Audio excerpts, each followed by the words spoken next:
cette session médicale, scientifique, sur les révolutions qui nous habitent aujourd'hui sur les modes de conception qui, d'une part, ont un développement technique extrêmement important, mais aussi des conséquences, bien sûr, éthiques, philosophiques, sociétales, sur lesquelles nous sommes confrontés, surtout que c'est une situation qui se passe dans le monde entier, et donc ce qui n'est pas forcément réalisé ici peut l'être ailleurs et interpelle de la même façon.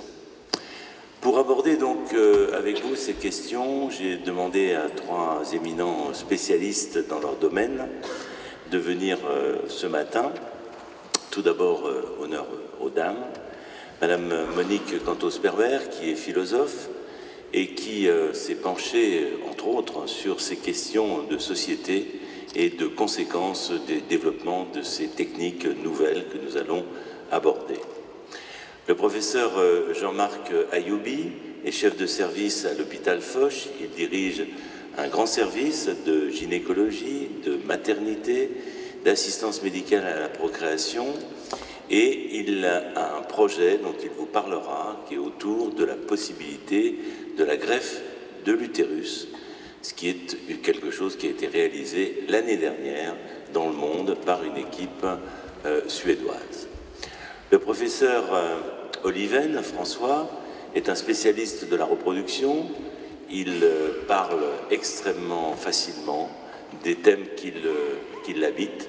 Et dans le domaine de la reproduction, il y en a un certain nombre autour de l'ovocyte, de la congélation de l'ovocyte, du développement de l'embryon. Et nous allons commencer par cette nouveauté que vous avez eue, ou que vous avez entendue en tous les cas, il y a quelques semaines, votée par le Parlement anglais, la possibilité d'introduire dans un noyau de cellules, enfin dans une cellule plus exactement, des mitochondries d'une tierce personne. Et donc l'enfant qui résulterait de cette manipulation, entre guillemets, aurait comme un génome modifié qu'il transmettrait dans les générations à venir. Alors pourquoi cela? Nous allons l'aborder. Merci d'être venu ici, et je vais tout de suite passer la parole à François Oliven. Si vous voulez bien, François, expliquer la base, hein, c'est-à-dire qu'est-ce que c'est qu'un noyau, qu'un cytoplasme, et qu'est-ce qu'on fait dans cette proposition, et pourquoi le fait-on? Merci de l'invitation, d'abord. Alors, l'ovocyte, si vous voulez, pour faire un bébé, il faut un ovocyte et un spermatozoïde. L'ovocyte, c'est la cellule ou l'ovule de la femme, qui est composé d'un noyau qui contient le matériel génétique et de tout le reste de la cellule qu'on appelle le cytoplasme, et dans lequel il y a tout un ensemble d'organes, et parmi cet organe, des mitochondries qui sont un petit peu le moteur de la cellule, le donneur d'énergie. Au moment de la fécondation, le spermatozoïde va rentrer dans cet ovocyte et donner l'embryon. Et ce qu'il faut savoir, c'est que cet ovocyte, c'est la clé de la grossesse, c'est-à-dire on pense que 80% des chances d'une femme d'avoir un enfant résident initialement dans l'ovocyte, et que la part du spermatozoïde est de 20% seulement, il faut être humble, et c'est la femme qui fait tout. Or, avec l'âge, cet ovocyte vieillit et perd progressivement ses capacités à donner un enfant, et une femme de 35 ans a à peu près, je sais pas, 40-50% de chances d'avoir un enfant, et quand elle va atteindre 40-42 ans, ça va tomber à 5-10%. Donc vous voyez une perte dramatique de la fertilité, et le contexte sociétal, c'est que la santé de la femme a progressé, puisqu'il y a une centaine d'années, les femmes mouraient à 50 ans, mais qu'aujourd'hui elles meurent à 86 ans, et qu'aujourd'hui une femme de 40 ans est très jeune, elle n'a même pas fait la moitié de sa vie, mais elle perd sa capacité de faire des enfants. Et nous sommes confrontés tous à une énorme croissance de patientes de plus de 38-40 ans qui viennent, soit parce qu'elles rencontrent l'homme tardivement, soit parce qu'elles se remarient pour faire des enfants. Et je donne toujours ce chiffre dans ma clientèle, je pense qu'aujourd'hui c'est 40%, 30-40% des femmes que je reçois, des couples que je reçois, sont avec des femmes d'une quarantaine d'années. Qui ont plus de 40 ans. Voilà. Donc c'est un sujet énorme, et ces femmes, même si on utilise nos techniques de fécondation in vitro, nous n'arrivons pas à corriger cette baisse de la fertilité, puisque les taux de succès de la fécondation in vitro autour de 40 ans, on va dire, sont de 15% pour être gentil. Mais là c'est le schéma général que vous avez expliqué. Alors, comme ça ne marche pas, chez ces femmes-là, on avait une méthode qui s'appelle le don d'ovocytes, on y reviendra plus tard, c'est-à-dire de prendre l'ovocyte d'une donneuse. Mais là, l'idée de cette technique, et pour venir à ça, mais je pense que c'était important de présenter pourquoi on s'intéresse à ça. Oui, mais peut-être, puisque vous avez abordé, François, le problème du don d'ovocytes, de réexpliquer qu'un don d'ovocytes, c'est le don donc complet. Un ovocyte complet d'une femme jeune de 30 ans qui va donner son ovocyte. Cet ovocyte va être fécondé avec le sperme du mari du couple qui cherche à avoir un enfant. On a un embryon qui est donc issu du mari et de l'ovocyte de la donneuse. Et cet embryon, on va le mettre dans l'utérus de la femme stérile du couple. Et elle va porter cet enfant, parce que son utérus est capable de porter un enfant jusqu'à des âges très importants. Le record triste, c'est 72 ans. Mais c'est comme ça. Et donc, elle porte un enfant qui n'a aucun lien génétique avec elle. Elle le porte, elle le met au monde, mais il est totalement sans lien génétique avec la femme. Et donc, fort de cette idée, l'idée c'est d'essayer de préserver ce capital génétique.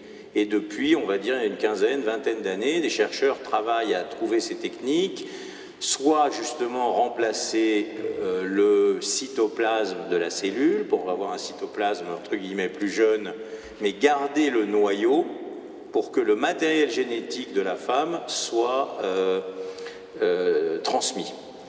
Et dans ce cytoplasme, et en particulier ces organes dont j'ai parlé tout à l'heure, qui s'appellent les mitochondries, ont un matériel génétique propre qui correspond à peu près à 1% du génome de l'être humain. Et ce qu'ont autorisé les députés britanniques, c'est de procéder à de l'expérimentation pour qu'à terme, on puisse donc, à la place du don d'ovocytes, prendre le fameux couple dont je vous parlais tout à l'heure, d'une femme de 42 ans avec son mari qui ne peut plus avoir d'enfant du fait de son âge, prendre un ovocyte donneur, prendre l'ovocyte de la femme concernée et de pouvoir avoir reconstitué une cellule entre le cytoplasme jeune contenant les fameuses mitochondries et le noyau de cette femme. Donc elle serait à ce moment-là porteur de son matériel génétique et d'une petite proportion du matériel génétique de la donneuse, et c'est ça qui fait débat, c'est que cet individu, comme on l'a dit dans la presse, aurait entre guillemets 3 parents, la mère, le père et le matériel génétique de la donneuse qui compte pour à peu près 1%. Oui, effectivement, c'est 1% du génome, de notre génome, c'est 32 gènes qui sont reconnus, mais c'est une modification incontestable. Vous avez évoqué peut-être une étape à venir, c'est-à-dire la possibilité de rajeunir par cette méthode des ovocytes provenant d'une femme déjà autour de la quarantaine. Comme souvent d'ailleurs dans nos techniques de procréation médicalement assistée, on part sur un objectif médical. Oui. Et ensuite arrivent les problèmes de la société. Vous avez brûlé un peu les étapes en parlant déjà des problèmes de société qui évidemment sont très présents.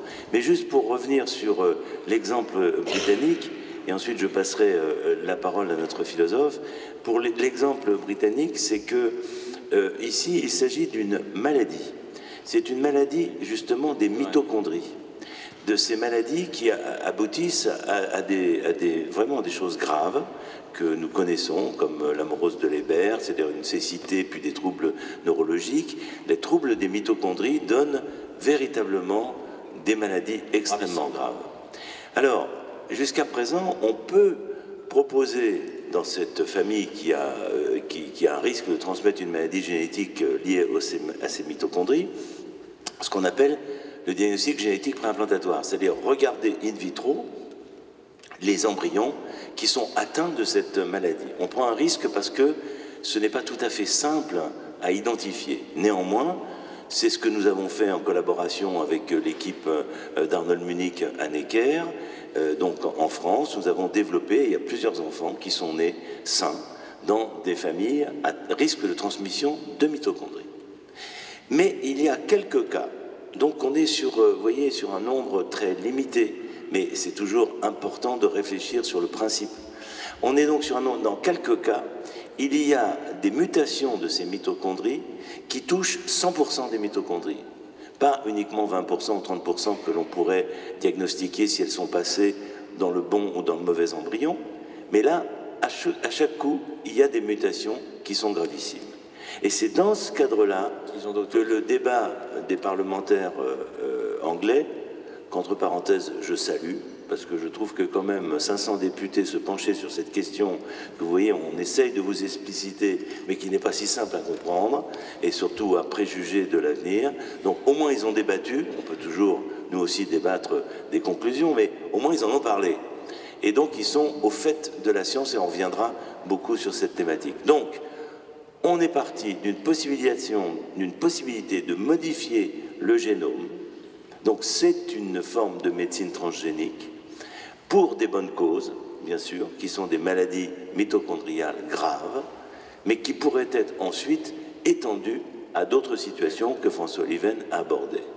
Et je voudrais donc me tourner vers Monique Cantos-Perber pour savoir comment la philosophe voit cette approche du biologique et cette transformation de notre société basée sur un enfant de soi absolument. Merci René Friedman, bonjour à tous. C'est en effet une mutation, mais qu'on pourrait dire anthropologique colossale qui s'est produite il y a une quarantaine d'années. Et je pense qu'il est nécessaire en quelques mots de rappeler ce contexte, sans quoi certaines des questions qui sont posées peuvent paraître un peu détachées de mutations fondamentales de notre société. La procréation a toujours été le lieu de la fatalité. Quand on ne pouvait pas avoir d'enfants, on n'avait pas d'enfants. Pour toujours, rappelez-vous les évocations des dieux, les sortilèges et toute la magie qui ont été déployés pendant des siècles et même des millénaires pour remédier à ce qui semblait être un destin implacable. Par ailleurs, lorsqu'une femme était enceinte, il lui était difficile de mettre terme à cette grossesse, sinon en prenant des risques considérables pour elle-même. Depuis 40 ans, les choses ont changé. La stérilité, aujourd'hui, est devenue un problème médical et la médecine a apporté de considérables solutions pour la traiter. Donc, d'une certaine manière, on peut dire que ce qui était conçu comme un signe de la finitude de la condition humaine s'est trouvé levé. Mais au-delà de cela, aujourd'hui, les êtres humains, en tout cas dans nos pays développés, peuvent avoir des rapports sexuels sans risquer d'avoir un enfant, en tout cas ils ont les moyens pour l'empêcher, mais peuvent également, si le couple est stérile et souhaite avoir un enfant, pouvoir procréer. Enfin, on a assisté non seulement à la dissociation entre la sexualité et la procréation, mais également entre la procréation et la sexualité, parce que maintenant on peut avoir un enfant sans rapport sexuel, et la fécondation in vitro est le cas le plus caractéristique de cela. J'ajouterais que lorsqu'il a été question de débat sur le clonage reproductif, on pouvait même envisager d'avoir de pouvoir avoir un enfant sans aucun type de fécondation à proprement parler. Donc toute cette possibilité, cette gamme de possibilités nouvelles qui a été offerte aux êtres humains a quelque chose de tout à fait grisant, puisque dès qu'on a une nouvelle capacité d'agir, évidemment, la nature humaine est faite de telle façon qu'on essaie de l'utiliser ou d'en profiter au mieux et de façon non seulement à éradiquer la maladie lorsque certains couples sont affectés de maladie, mais également à pouvoir obtenir ce que l'on veut. Et vous savez que pour un couple, avoir un enfant et avoir un enfant qui puisse d'une certaine manière correspondre à une image idéale de l'enfant est une tentation, enfin, intellectuelle et pratique assez grande. Donc la médecine aujourd'hui, me semble-t-il, se situe face à cette demande considérable auquel vous avez tous été confrontés, qui, d'une certaine manière, incite à repousser les limites de ce qui est possible. Et la question qui se pose, c'est toujours, mais au fond, pourquoi dire non ? Pourquoi refuser quand les possibilités médicales sont présentes? C'est une question que vous devez constamment, à laquelle vous êtes constamment confrontés dans vos consultations. Alors, lorsqu'il y a une finalité médicale, enfin lorsqu'il y a un problème médical et donc une finalité thérapeutique, évidemment, la réponse apportée par les médecins ne semble pas faire trop de difficultés. Enfin, du moins dans la plupart des cas. En revanche, il est très difficile de tracer une limite entre ce qui est finalité médicale proprement dite et ce qu'on appelle globalement question de convenance. Alors je prendrai un exemple, puisque vous l'avez évoqué, René Friedman, quand vous parliez de la filiation biologique, parce qu'en fait, beaucoup des demandes qui sont adressées par les patients aujourd'hui ont trait à la volonté non seulement d'avoir un enfant, mais d'avoir un enfant qui soit biologiquement lié aux parents, et donc sans aucun recours à un don d'ovocytes ou à un don de sperme. Et ce que vous avez évoqué comme avancée médicale considérable est bien une manière de répondre à cette demande des patientes qui, n'ayant pas d'ovules qui leur permettent de procréer par elles-mêmes simplement et naturellement, souhaitent tout de même procréer avec leur ovule, mais un ovule ayant subi un certain type de modification. C'est bien ça le cadre de la demande. C'est ça le cadre ici, c'est exactement ça. Et je remarque dans votre intervention que vous évoquez deux situations qui sont un petit peu contradictoires dans notre société. C'est que d'un côté, il y a une espèce de volonté justement de mettre son empreinte génétique, réduisant, je dirais, sa projection de la descendance à son empreinte génétique.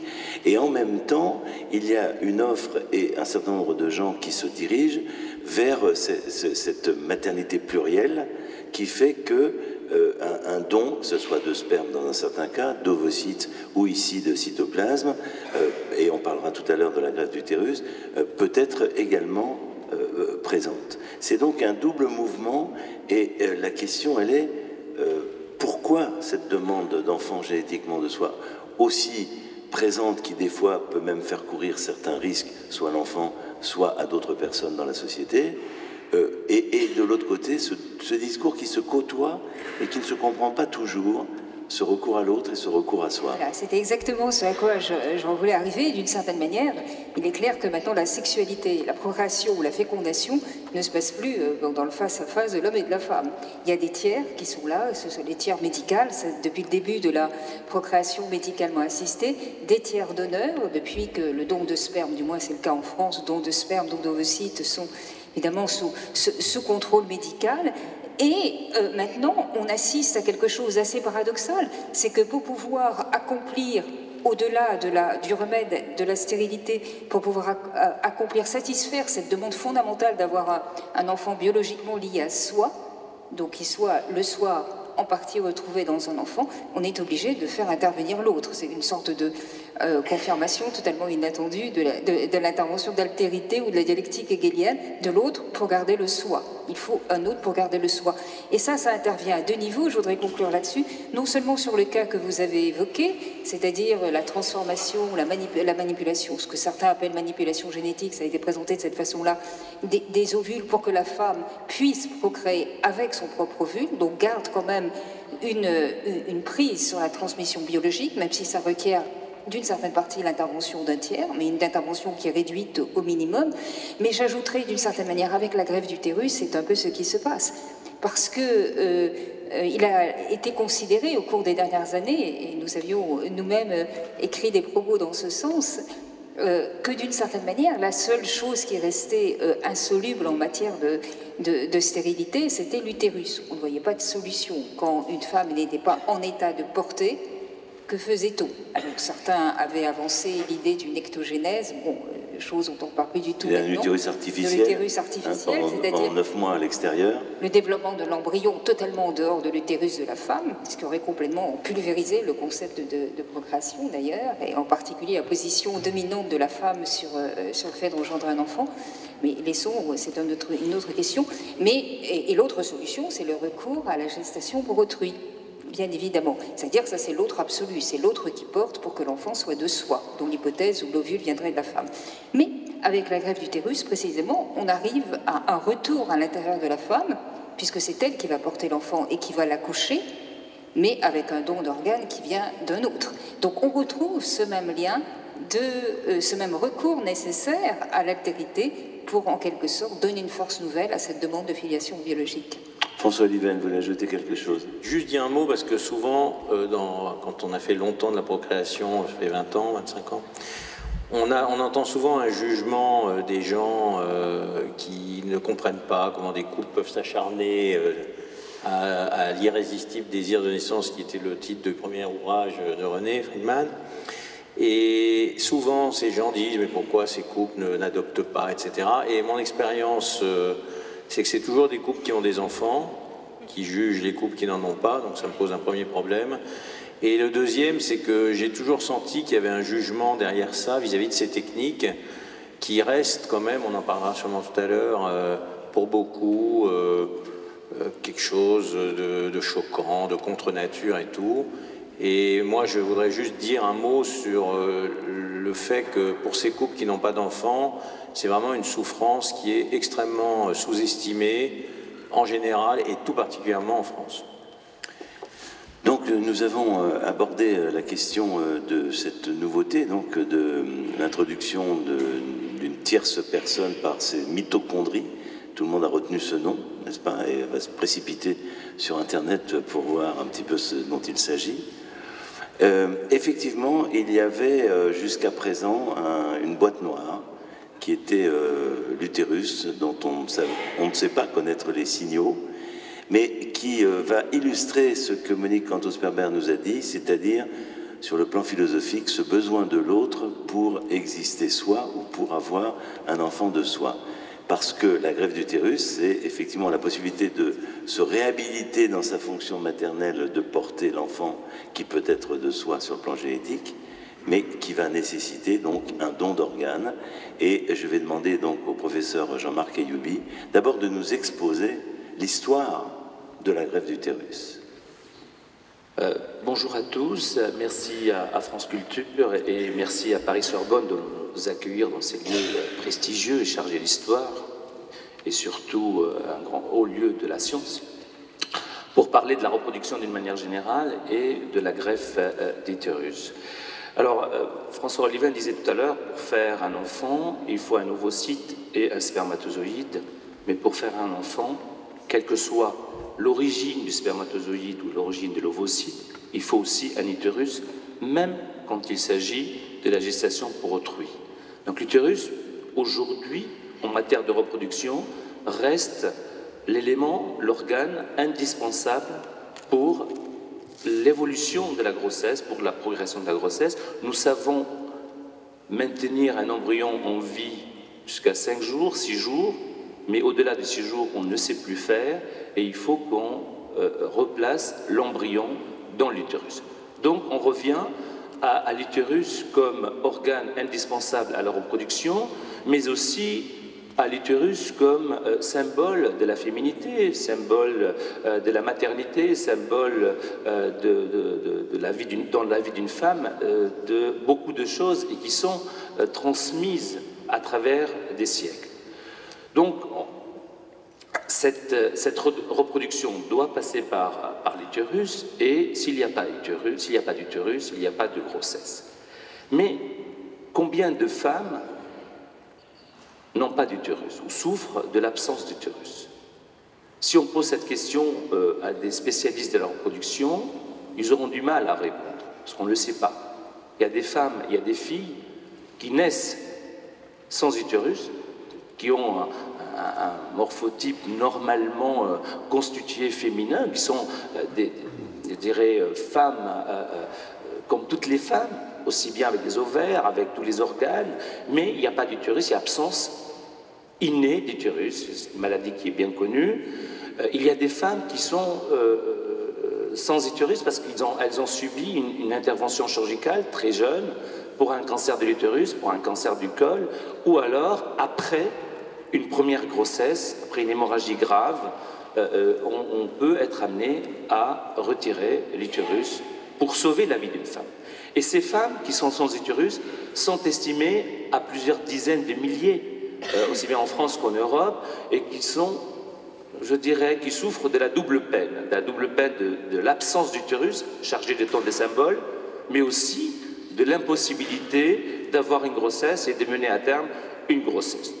Alors l'histoire, pour revenir à l'histoire, parce que c'était la question de René Friedman, l'histoire de la greffe utérine a commencé avec toutes les greffes d'organes dans les années 60. Beaucoup d'équipes à travers le monde ont travaillé sur la greffe d'utérus. Et puis, il n'y a pas eu le succès attendu en matière de greffe d'utérus par rapport à d'autres greffes d'organes, que ce soit le cœur ou le rein ou le foie. Puis avec la fécondation in vitro et la procréation médicalement assistée, ces recherches sur la greffe utérine se sont interrompues, surtout avec les complications du traitement immunosuppresseur qui est nécessaire après toute greffe d'organes venant d'une autre personne. Avec les progrès réalisés en matière d'immunosuppression, il y a des équipes qui se sont remises à travailler sur la greffe utérine, d'abord chez l'animal et puis ensuite chez l'humain. C'est essentiellement l'équipe suédoise qui a publié la première naissance après greffe d'utérus, qui a fait le plus de travaux sur la transplantation utérine. Plus de travaux sur l'animal, ils ont commencé dans les années 95, aussi bien sur la partie technique chirurgicale que sur la grossesse, aussi bien aussi sur le traitement immunosuppresseur. Après 15 ans d'études, cette équipe a réussi à faire 10 transplantations, 9 ont bien fonctionné, et cette équipe a publié la première grossesse obtenue après greffe d'utérus, qui était publiée dans la revue scientifique Le Lancet au mois de septembre dernier. Il y a eu d'autres naissances chez 2 autres patients opérés par la même équipe, et cette réussite phénoménale a ouvert une large, je dirais une autoroute devant, et a permis un immense espoir à toutes les femmes qui souffrent de l'absence d'utérus, et aussi a ouvert un immense espoir chez toutes les équipes qui ont travaillé sur la transplantation d'organes et de la transplantation d'utérus d'une manière générale. Alors, cet immense espoir ne doit pas occulter les difficultés techniques pour réaliser cette greffe, pour réaliser ce prélèvement d'utérus. Et quand on pense que l'utérus n'est pas un organe noble, quand on dit un organe noble, c'est-à-dire n'est pas un organe vital, ce n'est pas un cœur, ce n'est pas un rein, ce n'est pas un foie, mais c'est un organe qui est destiné, de manière générale, ça reste que sur le plan médical, et pas sur le plan psychologique, qui est destiné à assurer la reproduction. Donc si on se place dans ce projet de transplantation utérine, il faut avant tout que ce soit un projet de reproduction et non pas simplement de transplantation technique. Et l'idée qui reste, l'état d'esprit qui anime aujourd'hui toutes les équipes qui travaillent sur la greffe d'utérus, c'est répondre à une attente, à une question, c'est avoir un enfant et traiter une infertilité. Donc revenir au point de départ, avoir un enfant à tout prix, en interrogation, et puis répondre à une attente à l'attente de ces patients. Jean-Marc Ayoubi, vous êtes en train de mettre un projet pour répondre à cette attente dans votre établissement, et vous vous adressez à qui peut être donneur de l'utérus, parce que c'est un problème pratique et un problème éthique. Alors, nous nous sommes intéressés à la greffe d'utérus depuis plusieurs années, depuis plus de 7-8 ans, en suivant les équipes internationales qui travaillent sur le sujet. Je travaille à l'hôpital Foch et j'ai la chance d'avoir un service qui possède en son sein toutes les dimensions de la reproduction, de la procréation médicalement assistée à la maternité, du traitement chirurgical des affections gynécologiques graves, à la prise en charge des malformations utérines chez des patientes qui n'ont pas d'utérus. Donc nous avons cette, je dirais, large partie de la spécialité qui est au sein du service, et surtout l'hôpital Foch qui a aussi une histoire dans la transplantation. Alors, d'où vient l'utérus et d'où peut venir l'utérus?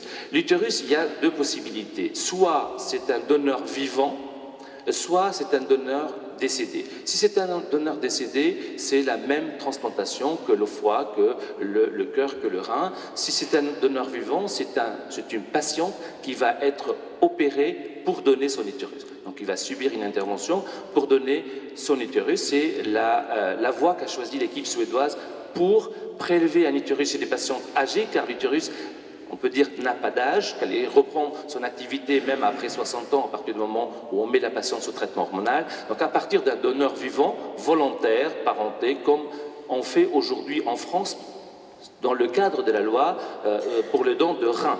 Les donneurs vivants peuvent donner leur rein, un de leurs reins, pour un membre de la famille ou un ami. Ça, c'est la partie. Cantos-Berber, sur cette position-là du don d'une personne vivante, et particulièrement dans l'expérience suédoise, il s'agit de mères qui ont donné à leur fille pour la plupart. Quelle est votre première réaction? Nous n'avons plus beaucoup de temps, je vous signale, le temps passe très vite.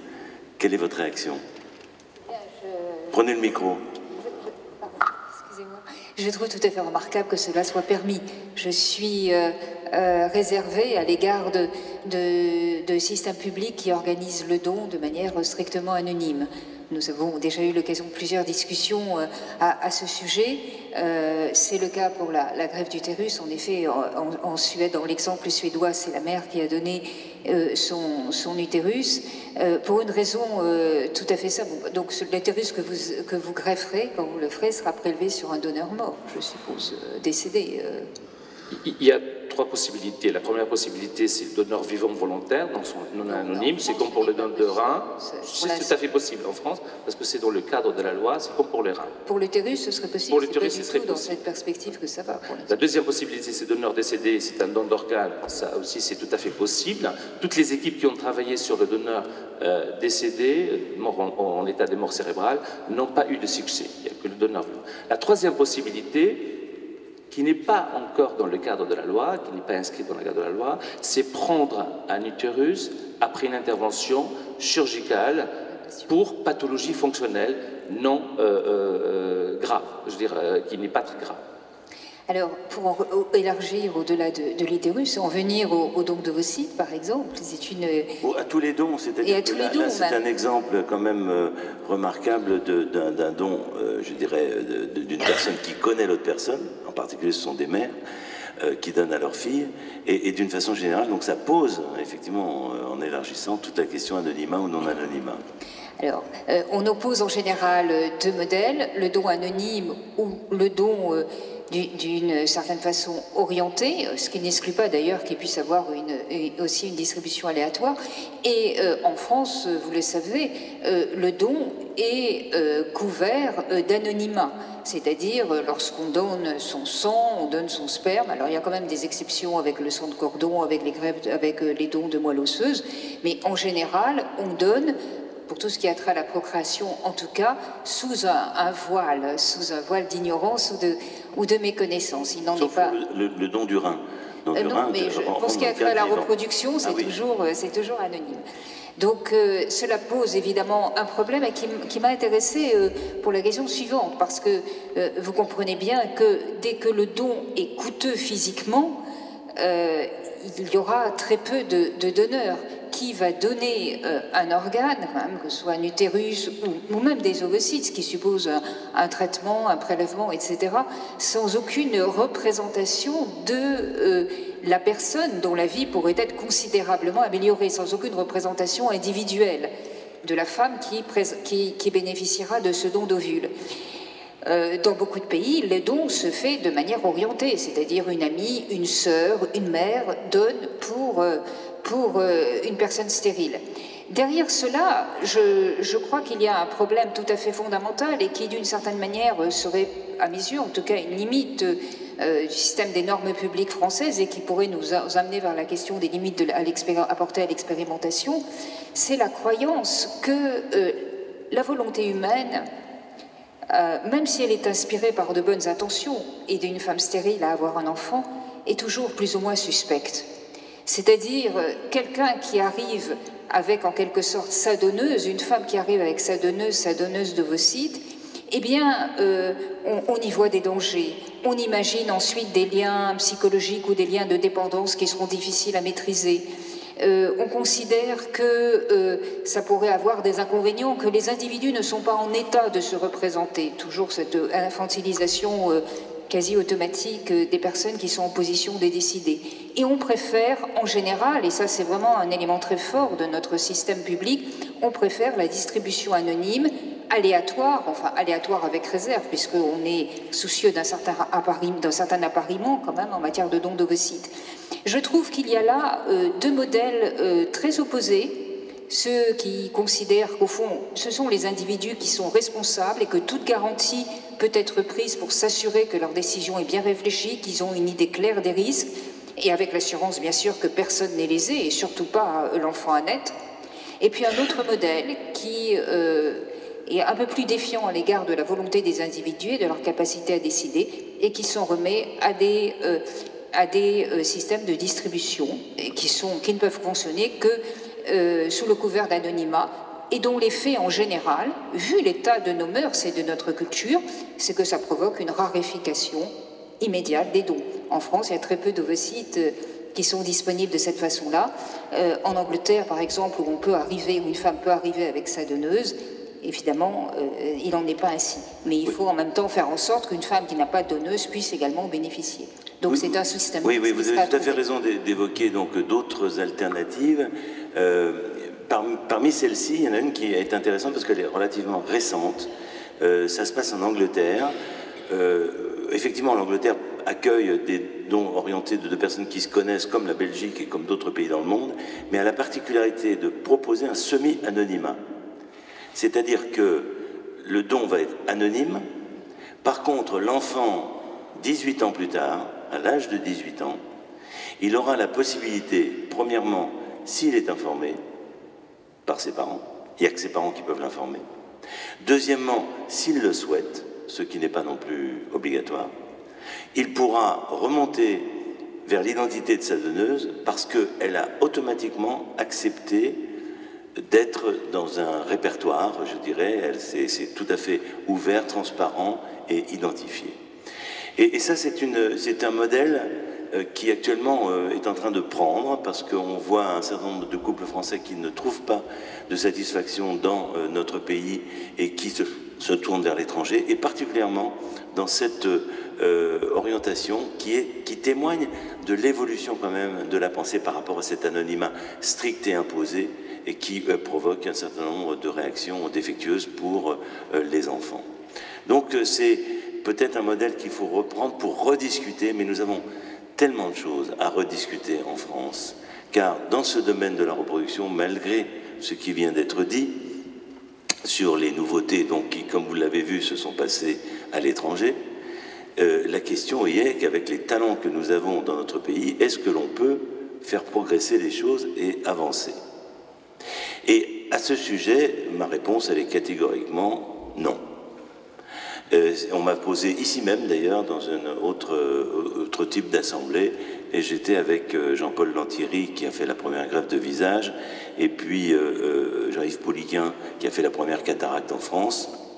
Et la question du journaliste, est-ce que vous pourriez refaire ce que vous avez fait tous les trois sans se concerter? On a dit non, qu'on ne pourrait pas, parce que on a un espèce de principe de précaution qui pourtant a des vertus et qu'il faudrait pouvoir maintenir, mais qui est outrancier au point qu'on ne peut plus faire grand-chose. Alors je voudrais prendre 3 exemples, et dont un exemple récent pour profiter un peu de cette séance et des discussions qui vont avoir lieu ensuite pour les mentionner.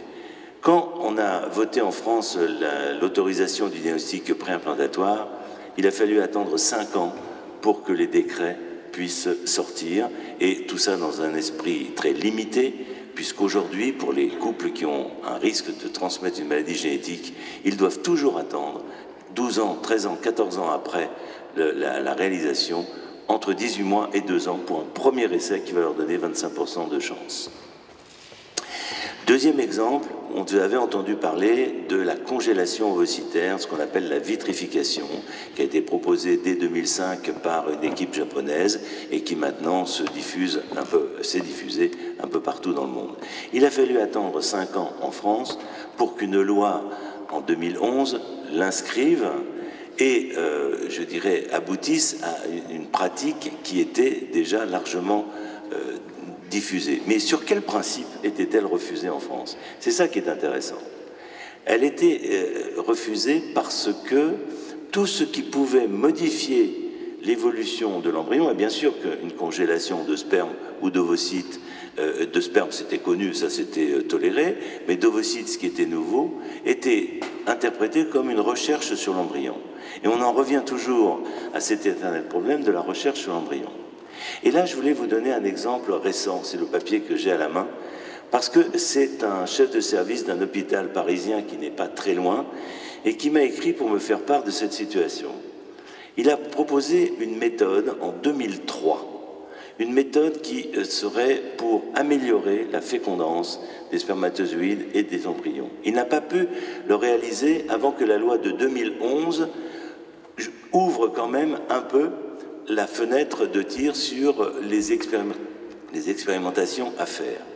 Et puis là, il m'envoie la réponse en 2014-2015, la réponse du responsable juridique de l'assistance publique de Paris, qui dit que le législateur n'a pas souhaité, en août 2013, interdire les recherches sur les techniques d'AMP, mais que par contre, il l'a de fait interprété dans ces matières sensibles comme l'absence d'autorisation expresse doit être interprétée comme une interdiction.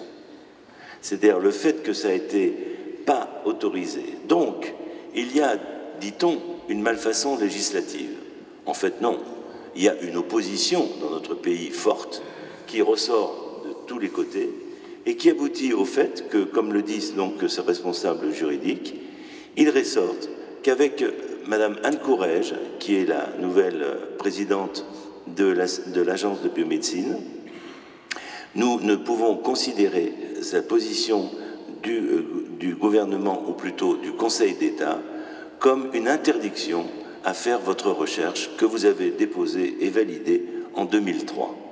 Nous sommes en 2015. Alors, je veux dire, devant ce chape de plomb de Nini, qui est très connu en politique actuellement, mais qui semble aussi s'imposer dans d'autres phénomènes de la société. C'est une véritable réflexion et une volonté peut-être de reprendre les problèmes à la base. Nous avons évoqué des exemples concrets, vous avez évoqué le problème de l'anonymat. Il y a énormément de domaines dans la reproduction humaine qui restent stagnantes dans notre pays, et je voudrais donc, à la vue de ce document et de l'expérience, que vous me donniez un peu votre position pour savoir si je suis tout seul dans ce champ de réflexion ou si vous le partagez au moins en partie. François Liven. Je le partage à 100%. Moi, je crois qu'aujourd'hui, la France est un des deux pays les plus rétrogrades d'Europe en matière de reproduction. Les femmes seules n'ont pas le droit à l'assistance médicale à procréation. Les couples homosexuels femmes n'ont pas le droit à la reproduction.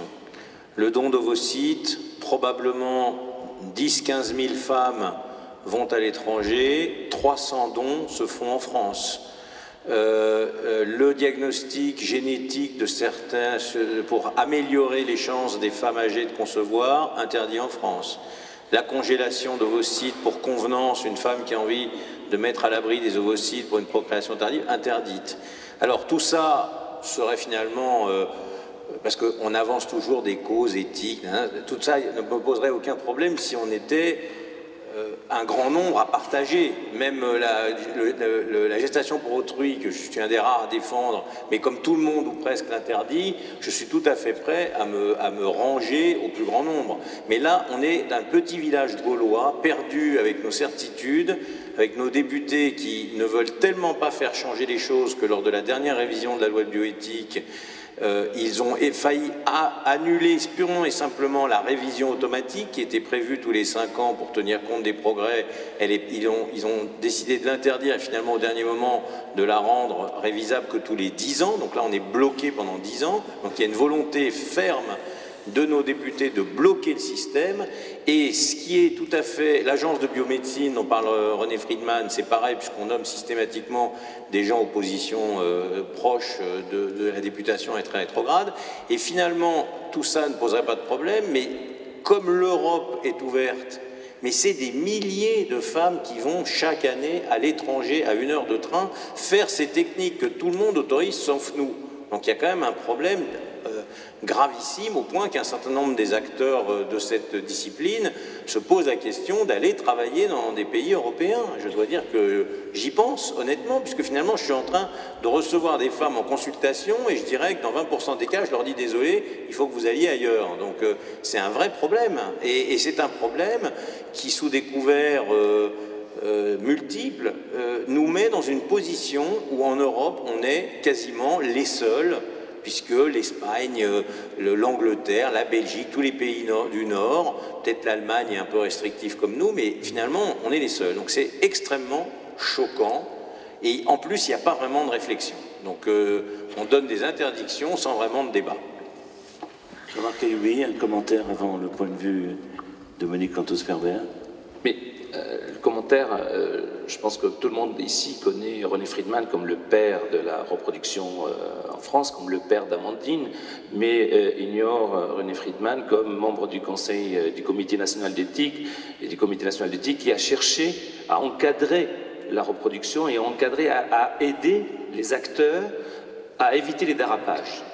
Mais l'idée qui était très satisfaisante pour nous, acteurs de la reproduction, de dire, bon voilà, il y a un cadre, il y a un comité national d'éthique qui encadre et qui nous aide à éviter les dérapages, mais cet encadrement est devenu un encerclement, est devenu ensuite contre-productif par les délais qui sont à chaque fois nécessaires pour obtenir une autorisation.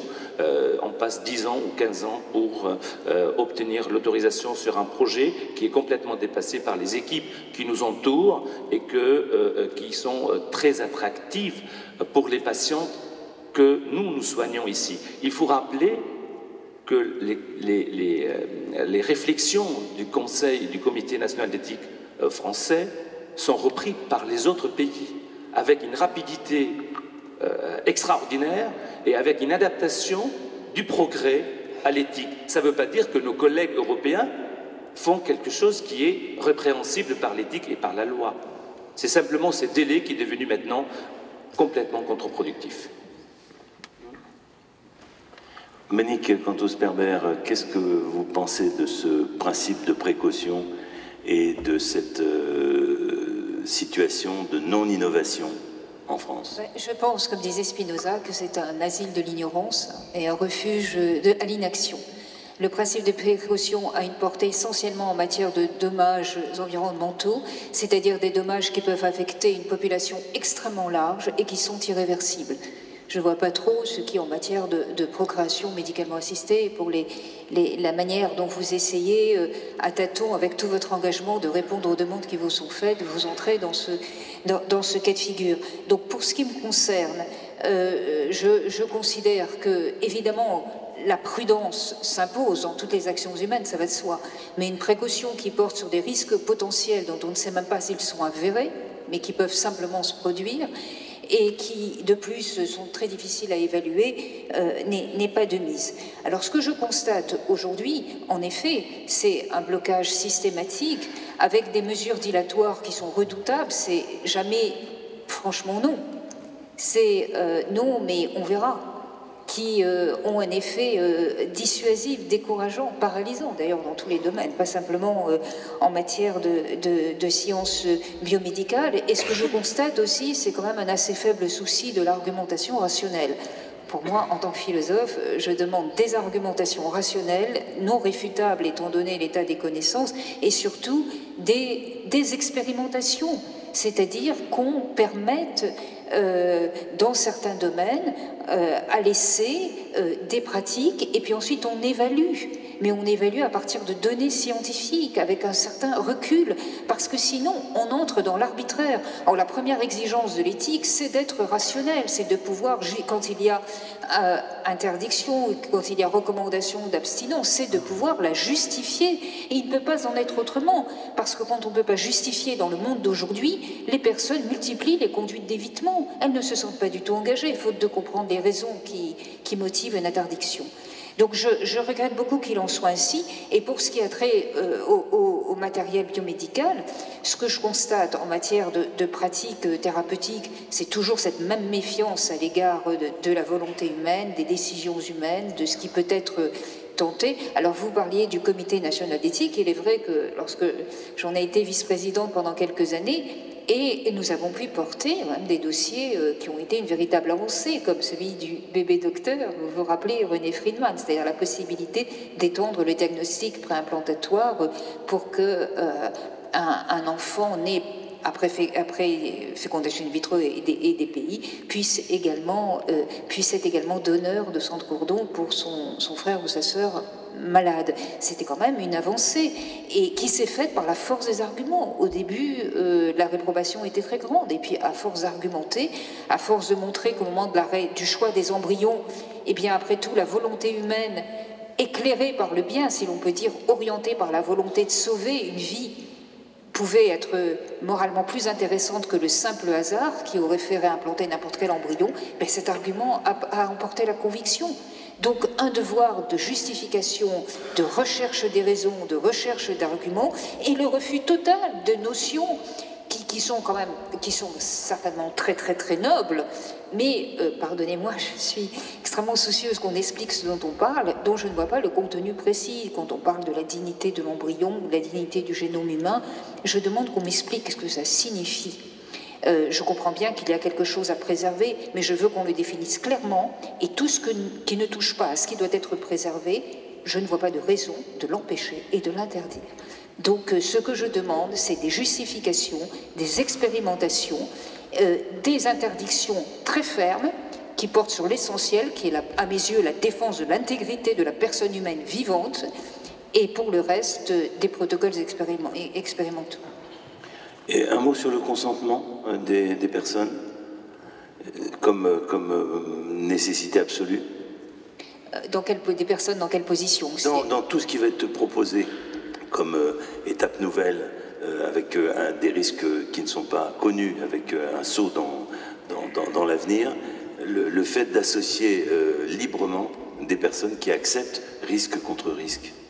Si elles sont informées des risques, s'il y a, et vraiment, parce que on peut informer des risques sans vraiment informer des risques, on peut informer des risques à moyen terme et pas des risques à long terme, etc.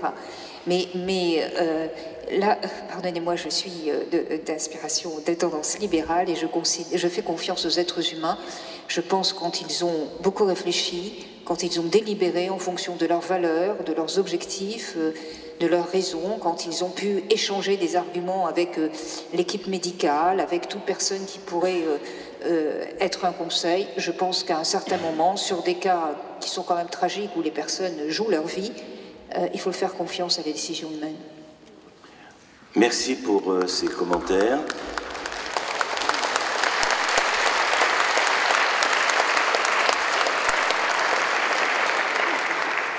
Voilà, nous avons donc dans un court laps de temps échangé sur des positions tranchées, je crois. Mais nous sommes prêts, comme toujours, dans notre pays, à écouter des positions contradictoires.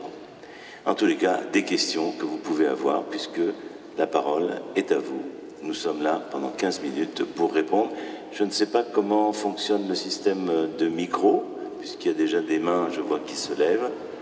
Et si vous voulez bien le donner. Ici, et puis là-bas, je vois une main et un monsieur ici. Voilà. Merci. Posez des questions, s'il vous plaît, précises, pour que les réponses se fassent dans le temps. Nous avons 15 minutes. Ça fonctionne? Ça fonctionne. Annie Talbot, bonjour. D'abord, je remercie tous les quatre pour votre intervention très intéressante. Je voudrais poser une question au professeur Ayoubi. Je n'ai pas bien compris, au niveau de la greffe de l'utérus, vous disiez que la personne avait son matériel génétique, mais si elle n'a plus d'utérus, elle n'a plus d'ovaire, donc je ne comprends pas d'où vient ce matériel génétique qui... Voilà, son propre matériel génétique à la personne qui va recevoir la greffe. C'est pas du tout obligatoire, madame. Elle peut, les patientes qui sont atteintes de maladie de Rokitansky, elles ont les ovaires parfaitement normaux et elles n'ont que l'utérus qui manque. Et une partie, quelquefois, enfin c'est très, très variable, une partie supérieure du vagin, etc. Mais les ovaires sont là. La patiente qui a un cancer débutant du col de l'utérus, on lui enlève l'utérus, mais on ne lui enlève pas les ovaires. Donc elle a le matériel génétique intact. Donc on parle des patients qui n'ont pas d'utérus. Point. Les ovaires sont toujours là. Donc c'est à partir de leurs ovaires, il faut qu'il y ait un projet de reproduction, un projet de couple, un projet d'enfant, avec aussi un mari qui a la possibilité aussi d'avoir des spermatozoïdes. Voilà. D'autres questions? Oui. Oui, allez-y, si vous avez le micro, il faut le donner. Allez-y, monsieur. Oui, bonjour à tous et merci pour tous ces éclaircissements. Ma question est très courte. Est-ce que nous sommes propriétaires de notre corps ou est-ce que nous en sommes dépositaires? Voilà une bonne question avec une réponse de notre philosophe d'emblée.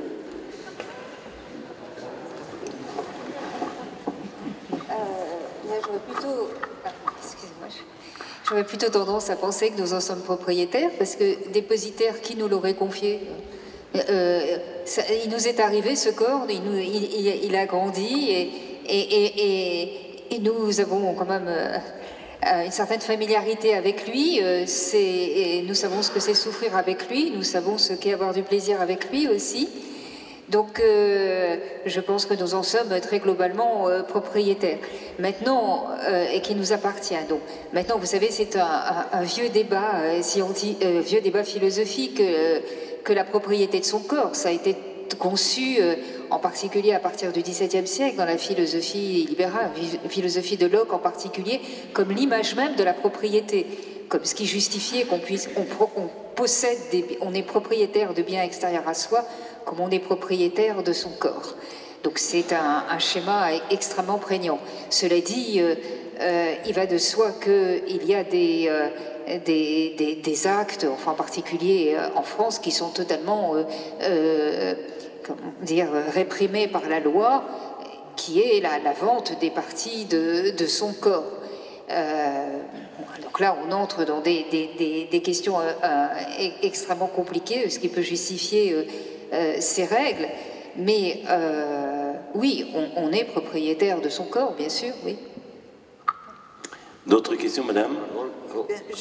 Je rebondis un petit peu sur ce que vous venez de dire, parce que ma question c'était, est-ce que ce blocage n'est pas lié au fait qu'on a fait le choix du don et pas du marché, sur tout ce qui est du domaine du vivant? Écoutez, on peut le prendre comme ça. Le problème, c'est qu'il y a un état de fait, c'est-à-dire que je prendrai un seul exemple, celui qui a animé les débats extrêmement houleux au moment du mariage pour tous, de l'accession des couples de femmes homosexuelles à l'insémination. Quelle que soit sa position, qu'on soit pour ou contre, je lisais des articles de gens qui manifestement semblent complètement ignorer les faits. Les faits, c'est quoi? C'est que des milliers, je dis bien des milliers, de femmes vont aujourd'hui à l'étranger faire des inséminations. C'est ça la réalité de notre société. On peut dire que c'est le marché qui profite de ces femmes. Je donnerai un exemple. Dans un centre belge de Bruxelles que je connais très bien, ils font dans un seul centre 850 inséminations par an de femmes homosexuelles françaises. 850. Quand vous imaginez qu'il s'en fait au Danemark, en Hollande, dans les autres centres belges, en Espagne, aux États-Unis éventuellement, puisqu'on peut choisir le donneur, etc. Vous imaginez le nombre. Et moi, le problème que j'ai avec ça, c'est que soit on continue à rester en France dans l'idée que c'est le marché, que c'est interdit, que les enfants sont à risque, tout ça, et on va continuer à avoir ces milliers de gens, de familles qui se font à l'étranger avec, et là je vous rejoins, énormément de charlatans qui profitent de cette demande et qui font peut-être des pratiques discutables. Donc on expose finalement nos patientes françaises, et dans le cadre du don d'ovocytes, on le voit tous les jours, des femmes qui vont à l'étranger traitées par des gens incompétents, voire qui font des actes dangereux, au lieu de prendre le problème à bras-le-corps et de le discuter. Et peut-être, je prendrai un seul exemple, on pourrait très bien imaginer, parce que beaucoup de psychologues pensent que pour une femme seule, par exemple, avoir un don de sperme anonyme n'est pas forcément bien pour l'enfant. On pourrait très bien imaginer que ne serait autorisé en France que des dons avec un donneur connu. Enfin, essayer de réfléchir à faire quelque chose d'intelligent pour ces enfants, au lieu de dire on interdit et tout le monde prend le Thalys et va à Bruxelles. Parce que la réalité, c'est ça, c'est que ça se fait. On n'interdit pas, de fait, ça se fait. Et ça se fait par milliers. S'il vous plaît, allez-y. Ma question est sur les limites. Hein, je suis tout à fait d'accord avec les progrès, etc. Non? Mais est-ce qu'il n'y a pas dans cette manipulation, entre guillemets, génétique, de l'héritage biologique de l'espèce humaine, un danger d'eugénisme, voire de racisme? Mais c'est toujours la même chose, si vous voulez. On part sur des problèmes médicaux, on ne part pas sur des objectifs de définir ce qui est souhaitable qu'en termes d'individus. Après, que l'on dise qu'on pourrait utiliser telle ou telle technique dans une autre indication qui serait une indication éminemment condamnable, bien sûr, tout ce que nous faisons peut être détourné. Tout ce que nous faisons, mais ce qui compte, encore une fois, c'est l'idéologie qui gouverne. C'est-à-dire, qu'est-ce qu'on veut? Est-ce qu'on veut sélectionner des individus ou est-ce qu'on veut donner une chance de vivre correcte à des individus? À partir de là, je dirais, c'est ça qui est fondamental. C'est donc l'idéologie. C'est pour ça que ces débats sont importants, parce qu'il faut qu'il y ait une participation d'une société démocratique à l'utilisation qui peut être faite des techniques qui sont à la disposition. D'autres commentaires, peut-être? L'interdire en France favorise, puisque des gens vont à l'étranger à qui on propose justement de l'eugénisme d'une certaine manière, des tests qui ne seraient pas permis chez nous. Monsieur qui levait la main depuis fort longtemps, ça va venir ensuite. Oui, merci de me donner la parole, merci pour vos interventions passionnantes. Ma question est particulièrement pour le professeur Jean-Marc Ayoubi, vis-à-vis de la greffe d'utérus. Ce sont des allogreffes, je suppose, majoritairement chez des personnes décédées ou des personnes vivantes, etc. Bon, je ne mets pas en cause du tout le problème juridique.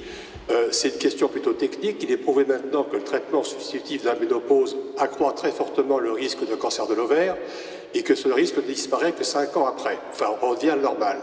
Qu'en est-il du risque, justement, de cancérogénèse, éventuellement, de l'ovaire? Et qu'en est-il des risques pour les futurs embryons implantés du fait du traitement, en cas d'allogreffe, du traitement anti-rejet? Excellente question, je vous remercie de l'avoir posée. Le traitement immunosuppresseur, il est maintenant bien maîtrisé. Il a été très modifié depuis 20 ans.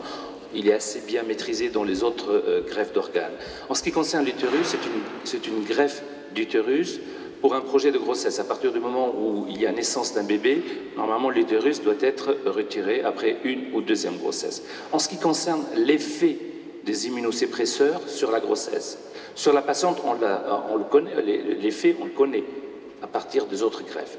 Sur la grossesse et sur le bébé, nous avons actuellement plus de 20 000 naissances sous traitement immunosuppresseur qui ont été suivies et le risque est bien maîtrisé. Plus de 20 000 naissances, car les patientes qui ont été transplantées rénales dans les années 80 ou 90 ont eu de grossesse et ont eu un traitement immunosuppresseur pendant la grossesse. Donc c'est une question qui est bien connue. Plus de 20 000 grossesses, il n'y a pas un risque très important car le traitement immunosuppresseur est modifié pendant la grossesse.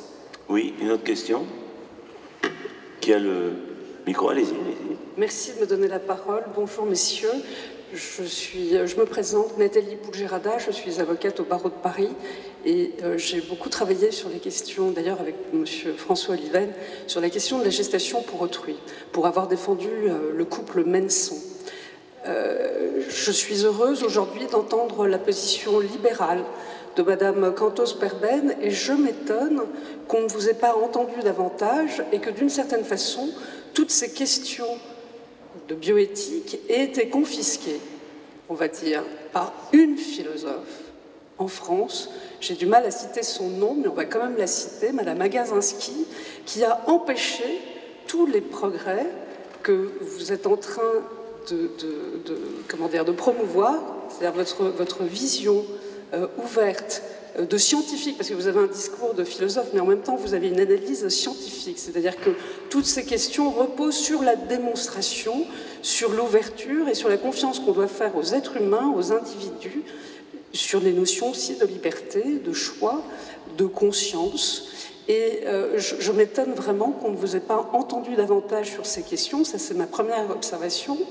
Deuxième chose, sur ce que vous avez tout à l'heure dit, je ne suis pas du tout d'accord avec le juriste de l'assistance publique qui dit que tout ce qui n'est pas expressément autorisé est donc interdit. C'est tout l'inverse.